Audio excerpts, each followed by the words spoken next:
जय बजरंगबली, जय श्री राम।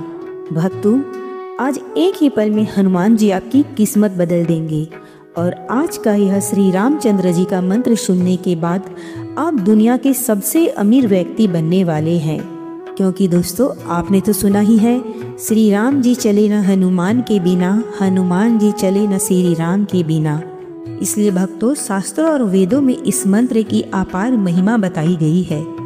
यह मंत्र बहुत ही चमत्कारी है। जो भी भक्त इस मंत्र को सच्चे मन से केवल सुन भी लेता है तो उसकी आवाज सीधे श्री राम जी तक पहुंचती है और उनका कार्य सिद्ध करते हैं श्री हनुमान जी। फिर वह व्यक्ति जितना भी धन दौलत हनुमान जी से मांगता है उसे श्री राम जी पूरा खुशी खुशी दे देते हैं। फिर व्यक्ति सदा के लिए धनवान बन जाता है और उसकी गिनती दुनिया के सभी अमीर व्यक्तियों में होती है। तो देर मत करिए और तुरंत कमेंट बॉक्स में जाकर जय श्री राम जय हनुमान जरूर लिख दीजिए और इस मंत्र को पूरा सुनिए, क्योंकि अगर इस मंत्र को आपने आधा अधूरा सुना तो आपकी मनोकामनाएं जो भी है वो पूरी नहीं हो सकती है। इसलिए इस मंत्र को पूरी भक्ति भावना के साथ पूरा सुनिए और कमेंट बॉक्स में कमेंट करना ना भूलें। हमारे वीडियो को लाइक और सब्सक्राइब करना तो कतई ना भूलें। तो चलिए प्रभु श्री राम का नाम लेते हुए इस मंत्र को शुरू करते हैं। ओम श्री राम भद्राय नमः। ओम श्री राम भद्राय नमः।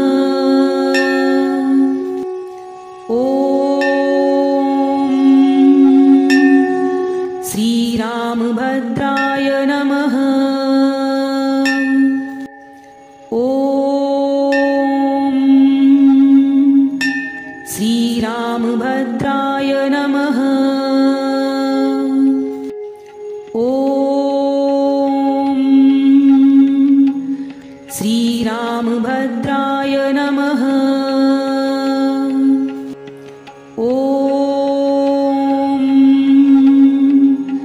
श्री राम भद्राय नमः।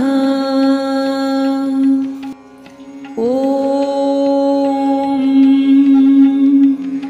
श्री राम भद्राय नमः। ओम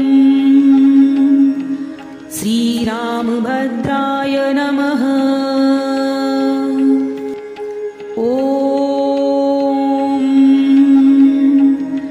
श्री राम भद्राय नमः।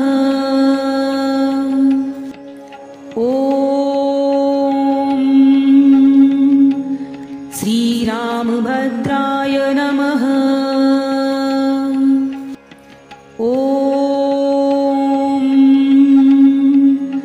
श्री राम भद्राय नमः।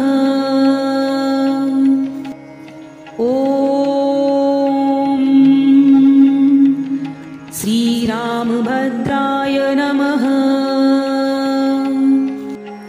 ओम श्री राम भद्राय नमः। ओम श्री राम भद्राय नमः।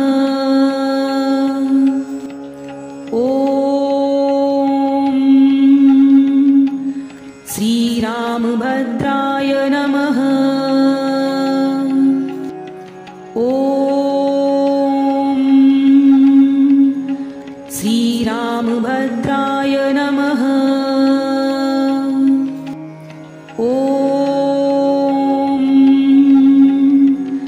श्री राम भद्राय नमः।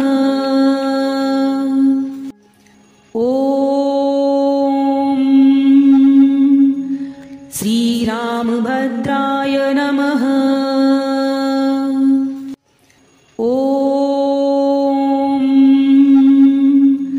श्री राम भद्राय नमः।